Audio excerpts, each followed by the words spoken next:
The sun was setting as Karoline Leavitt stepped into a small corner cafe. She had just wrapped up a radio interview and was looking forward to a quiet moment to herself. The bright red MAGA hat on her head made her stance unmistakably clear. She knew this wasn't exactly a welcoming place for Trump supporters, but that didn't bother her. The judgmental stares, the whispered remarks, even outright hostility. She was used to all of it. Tonight, all she wanted was a cup of coffee and a few minutes to think. The air inside was thick with the rich aroma of roasted coffee and freshly baked pastries, but there was something else. A tension so palpable she could feel it the moment she walked in. In the far corner of the cafe, a group of four, 3 men and 1 woman, took immediate notice of her. One of them, a tall guy with a dragon tattoo wrapped around his arm, smirked before speaking loud enough for everyone to hear. "Hey, look at that! A lost little MAGA puppet!" Laughter erupted from their table. Karoline kept her composure and walked up to the counter. The barista, a young man with dyed blue hair and a nose ring, eyed her cautiously before shaking his head. "Sorry, we don't serve you." She blinked, momentarily caught off guard. But she didn't react with anger. She simply glanced around, noticing that no one was stepping in. A few customers avoided her gaze, clearly wanting no part of the confrontation. The barista stood firm, his eyes flicking toward the group in the corner. That's when Karoline realized his stance might not be entirely his own. He wasn't just refusing her service, he was reacting to the pressure from the people who had already decided she didn't belong here. She took a deep breath.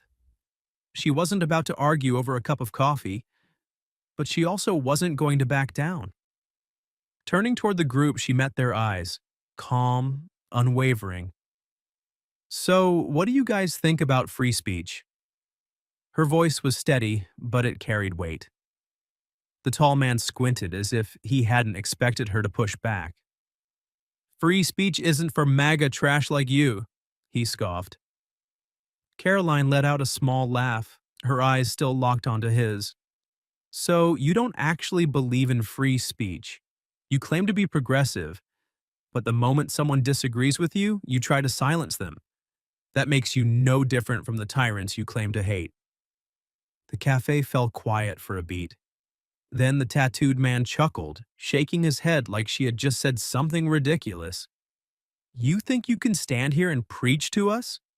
He stood up, taking slow steps toward her, his sheer size casting a shadow over her. But Karoline didn't move. She didn't flinch. She didn't take a single step back. "I'm not preaching," Karoline said, her voice steady.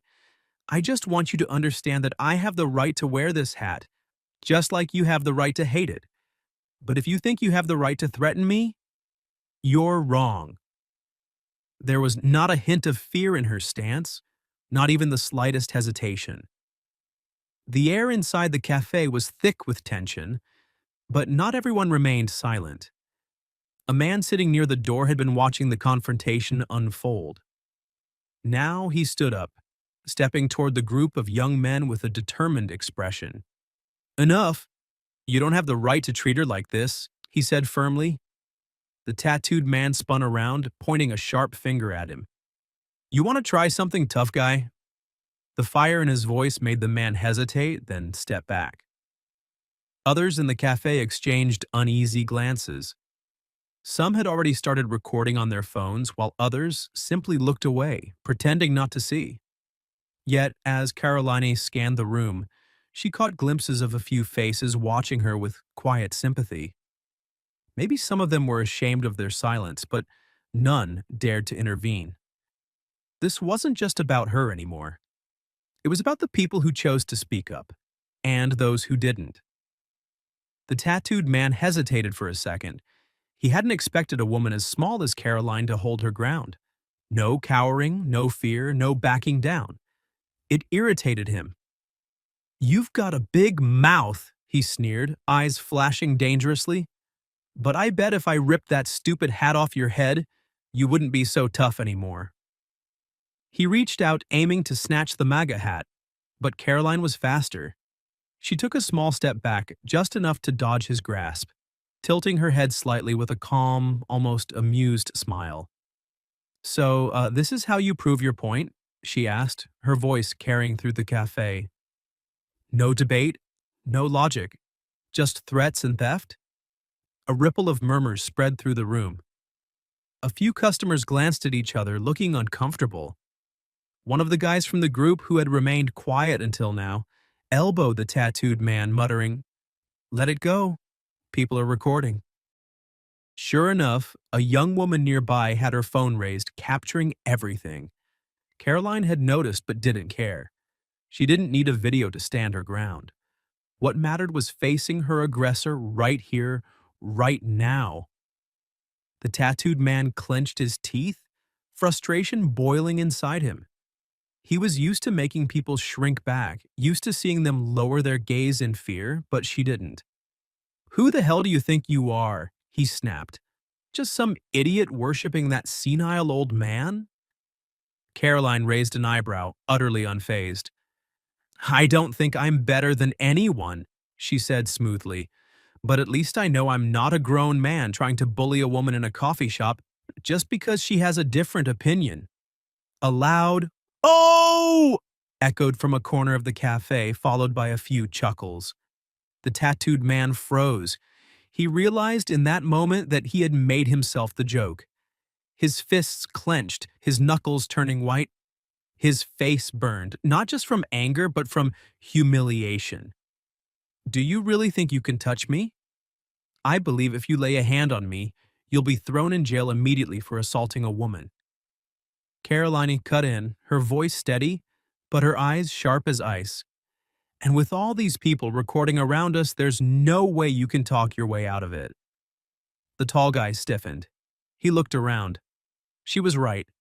There weren't just one, but at least 3 people holding up their phones. The others weren't recording, but they were staring, and none of them looked like they were on his side. He clenched his jaw. This wasn't the outcome he wanted. One of his friends quickly stepped in, trying to pull him away from the mess. "Come on, man, let it go. She's not worth it." The tall guy shot Caroline a furious glare, spat out a curse, then stormed off with his group. The tension in the cafe eased. Some customers went back to what they were doing, but a few still glanced at Caroline, their expressions now carrying a hint of admiration. The bartender with the blue hair stood still for a moment, impressed by her composure. After a brief silence, he sighed and loosened his stance. "What do you want to drink?" His tone was no longer laced with sarcasm. Carolina gave a small smile. "A latte. Thanks." She stepped to the counter, pulled out her wallet, and paid like nothing had just happened. Taking a sip of her latte, she let the mild bitterness mix with the smooth foam. She knew people were still sneaking glances at her, but she didn't care. She was too used to the stares, the whispers, the threats. What mattered was that she never backed down. But she didn't expect that the cafe incident was just the beginning of something much bigger. A few hours later, as she stepped outside, a bad feeling crept over her. The unmistakable sensation of being watched. Instinct kicked in. She scanned her surroundings. In the distance, 2 figures stood near a dark alley, one tall, one shorter. It was them. The 2 guys from the cafe. Caroline wasn't scared, but she knew she had to be smart. Adjusting her bag strap, she kept her pace steady, avoiding side streets and sticking to busy roads where cars and people were everywhere. They still followed. Her phone buzzed with a message. "Jake, you good? Feels like something's up." Caroline smirked. His instincts were always sharp. "Caroline, I'm fine, just being followed. Heading home now." Less than a minute later, his reply came. "Jake, send me your location." She didn't hesitate. No matter how tough she was, having backup was always an advantage. As she neared a quieter parking lot, the footsteps behind her suddenly picked up speed. "Hey, MAGA girl." She stopped, turned around, her expression calm. The 2 men closed in. The tall one, the same guy who had tried to snatch her hat earlier, sneered. but his eyes burned with anger. "You think you won today?" he scoffed. "You think you can humiliate me in front of everyone and just walk away?" Caroline crossed her arms, standing firm. "If your pride depends on bullying a girl over a hat, then I don't think the problem is me. I think it's you." The shorter guy let out a low chuckle. "You talk big," he muttered, "but I bet when we take that damn hat, you'll shut up real quick." The guy lunged forward, reaching for her hat. But Caroline was ready. She sidestepped smoothly, dodging his grab, and delivered a sharp kick straight to his knee. It landed hard and precise, making him buckle with a pained grunt. "Damn it!" he roared. The tall guy's eyes flared, caught off guard by how fast she reacted. But he wasn't about to back down. Clenching his fists, he charged again. Carolina knew she couldn't overpower him in a direct fight, but she had speed and technique on her side. She dodged his punch and slammed her elbow into his ribs. He stumbled, but didn't go down. She realized she couldn't keep this up for long. No matter how skilled she was still just one woman against two aggressive men. But she didn't need to fight for long. Just as the tall guy was about to lunge again, a deep, commanding voice cut through the alley. "Stop, now!" Jake stood there. His cold stare and solid stance made him look like a wall of steel. His leather jacket stretched over his broad shoulders, and the fire in his eyes was enough to set those two on edge. The tall guy hesitated. The shorter one was still clutching his knee, groaning in pain. Jake took a step forward. His mere presence made them shrink back. "You two want to try me?" His voice was low, steady, but it carried a weight that froze the air.